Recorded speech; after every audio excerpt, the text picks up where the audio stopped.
Joining us today to talk more about that, we have on the show Navota's Representative Toby Chanco.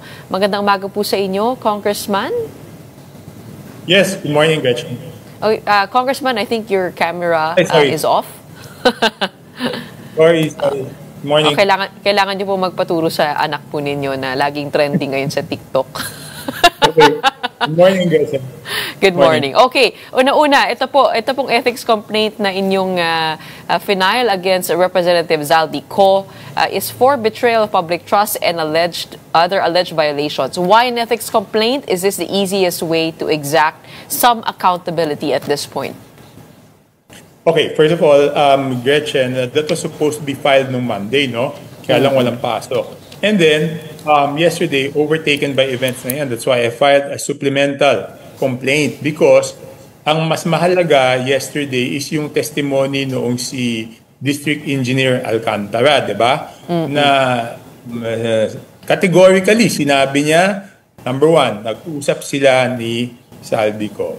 Hiningan siya ng 20% for 2022 at pagdating ng 2023, umakyat siya sa 25% for amounts that will be inserted doon sa budget ng Bulacan, di ba po?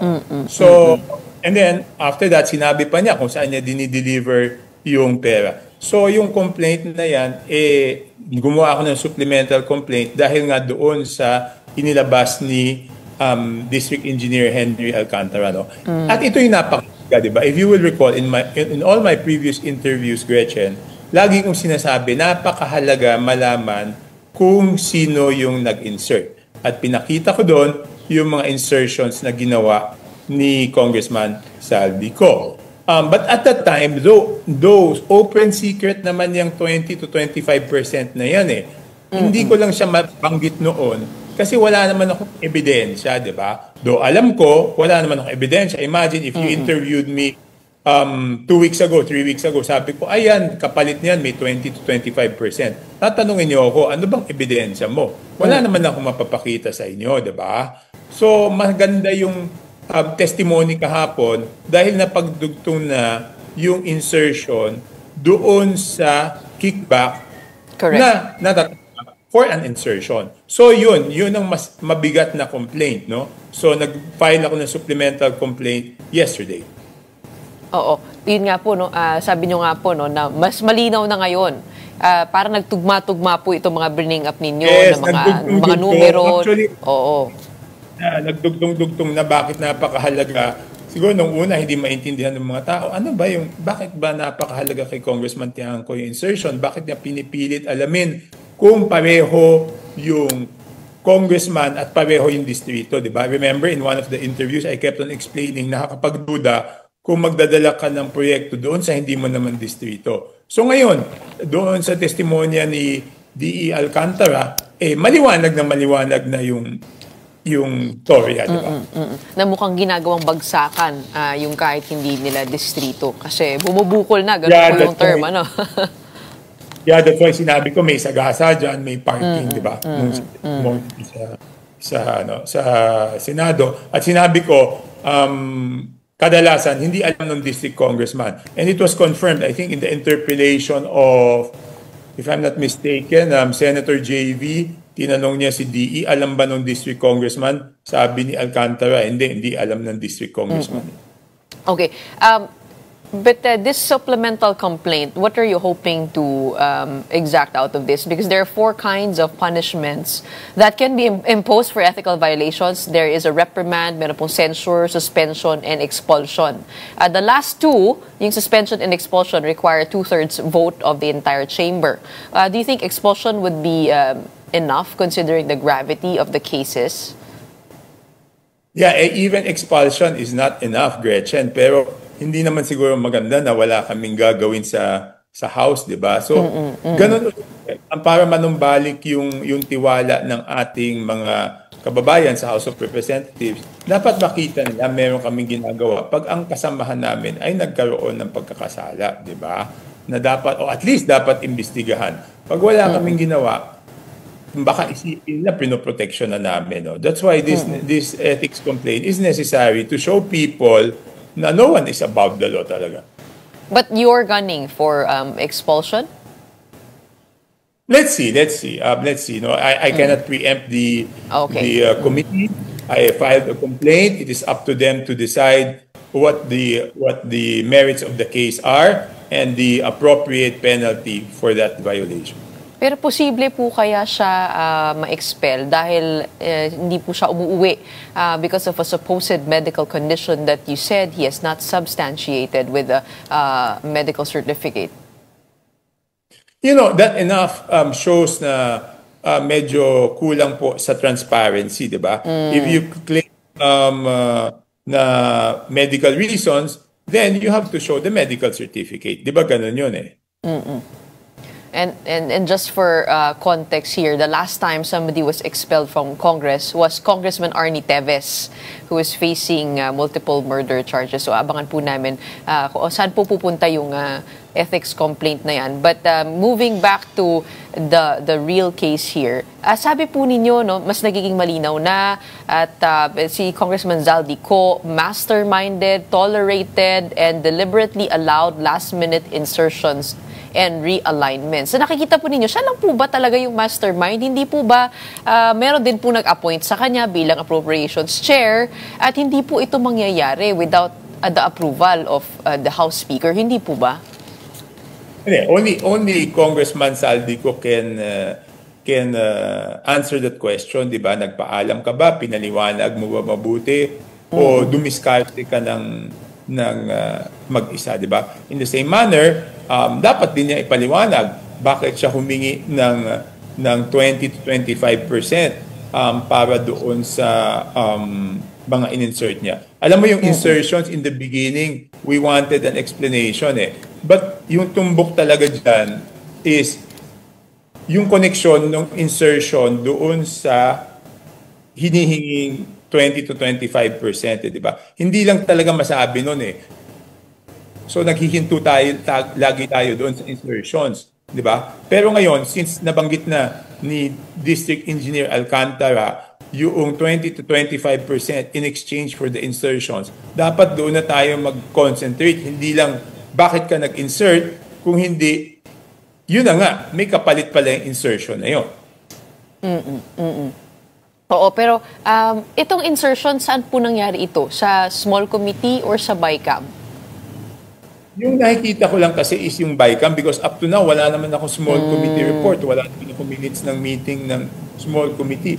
So how can I answer kung magkano yung na-insert doon sa small committee at magkano yung na-insert sa BICAM?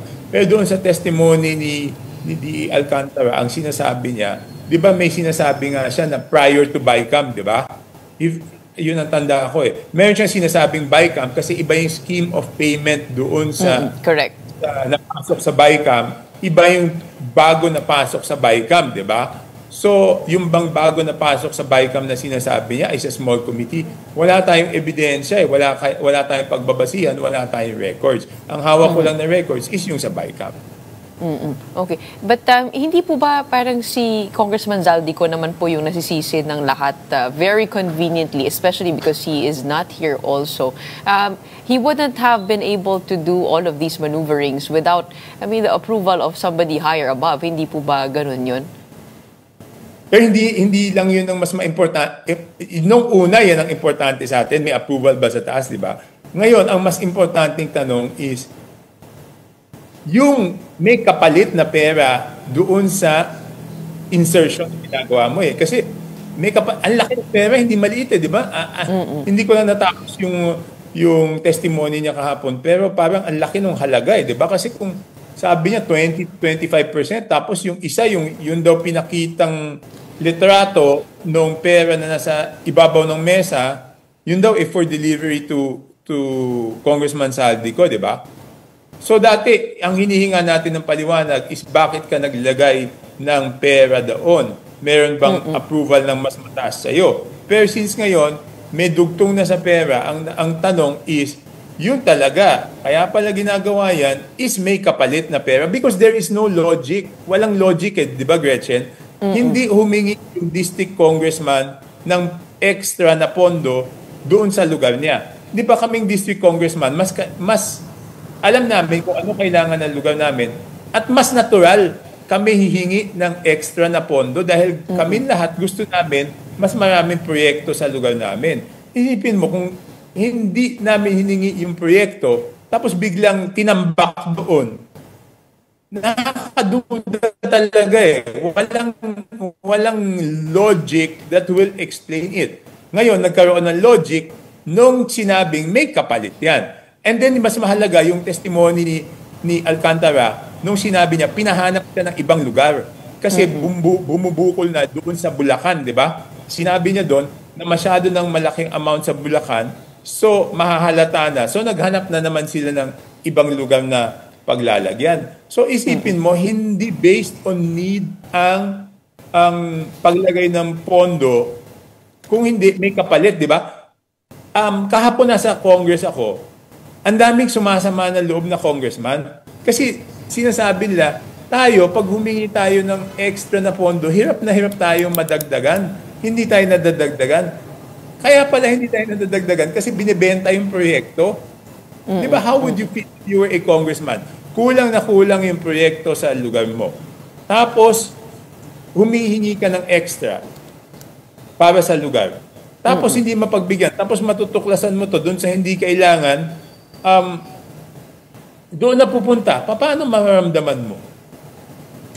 Pero Congressman, because we are exposing a systemic problem here, hindi po ba dapat, kumbaga lahat din po ng nakinabang dito sa mga nangyaring insertions, dapat maisiwalat din.